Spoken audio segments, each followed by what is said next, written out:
Well, earlier today, a federal district court in Kentucky issued an immediate injunction against the Biden administration's Title IX rewrite, which covers the states of Tennessee, Kentucky, Ohio, Indiana, Virginia, and West Virginia.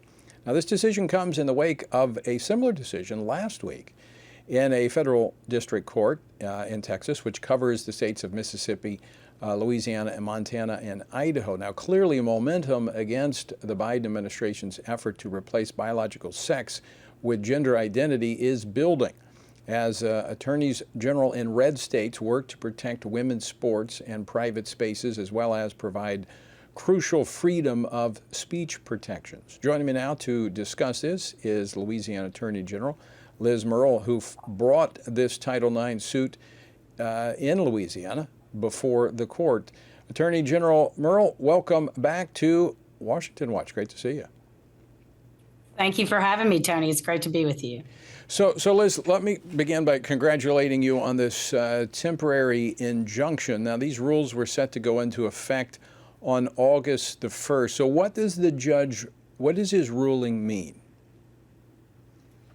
Well, it means that the federal government can't take any action against the state of Louisiana or any of our partner states under our injunction, and now under the Tennessee's injunction.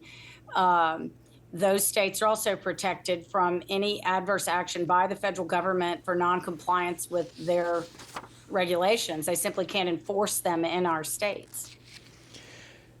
This is going to be very unworkable, I would think, for the Biden administration, where you're going to have potentially half the states in the country are going to have injunctions against the implementation of these rules come August the 1st.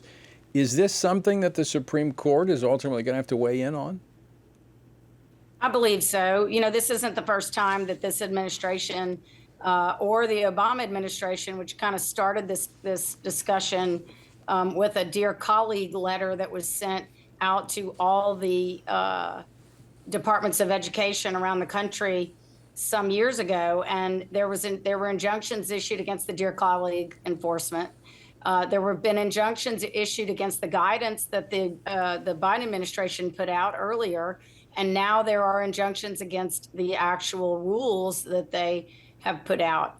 You know, I think I don't think they ever believed they would get away with this. I think it was politics that drove it. But at the end of the day, it is very divisive for our country.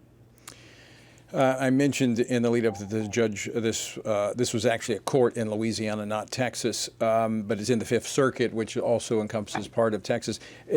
I would assume Texas has a lawsuit as well, blocking the implementation of these rules. So I don't think there's any Republican-led attorney general or governor that probably hasn't filed suit over this. It has enormous implications for our states. There's, I think, $16 billion in Title IX money just in Louisiana for next year. So no one can afford to face the threat of losing their Title IX money. And that's part of the problem. It forces us to then enforce this ideology all the way down to kindergarten and even preschool, and a preschool that's associated with a school that gets Title IX money. So it's incredibly invasive, it's very punitive, and it's extremely threatening to our funding. General Murrill, this is not just about sports. I mean, that's something that it's really kind of that the focal point is women's sports. I mean, Title IX was to advance women's sports, but this goes so much further in really invading private spaces of women. It is designed to really erase male and female as distinctions. Correct. And in fact, the government attempted to avoid applying this to athletics. Now, athletics in secondary education, all the way, you know, all the schools that get this money, it applies to them. So they cannot really separate out athletics. They just tried to avoid stating overtly that it does, in fact, apply to athletics. But there isn't any real mechanism for them to implement these rules and then somehow come out with a different interpretation of the words that they've defined out of existence in this rule. So it is an effort to impose this ideology. It does threaten free speech. It threatens religious liberty because anytime you take the position that biological sex matters within the meaning of male and female, and however that's applied, whether it's your bathroom, the locker room, the sports team, or the classroom, but in any event, our most private spaces and in places where it can matter physically and threaten harm to women, we're just written out of the equation. Well, and as you made reference of free speech, this would force the pronoun usage in classrooms, Yes. that you have to use a preferred pronoun that may be false in terms of an individual's biological sex.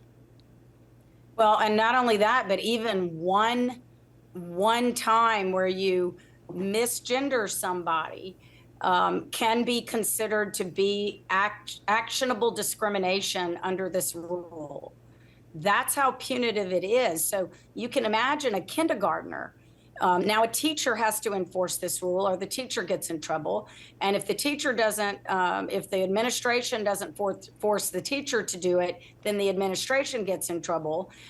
So it goes all the way up the chain, and it now imposes this regime to correct the kindergartner who has misgendered someone. Why don't we teach them to read? It's going to force this questioning, right? What's your pronoun? What's your preferred pronoun? So I don't misgender you. Why don't we spend time teaching them to read, maybe do math, as Well, opposed? that'd be good. It would be. It'd be very helpful to the entire country. General Murrill, always great to see you. Thanks so much for taking time to join us today. And again, congratulations for fighting and winning. And we'll watch for the next steps. Thank you. There will be next steps, I'm sure.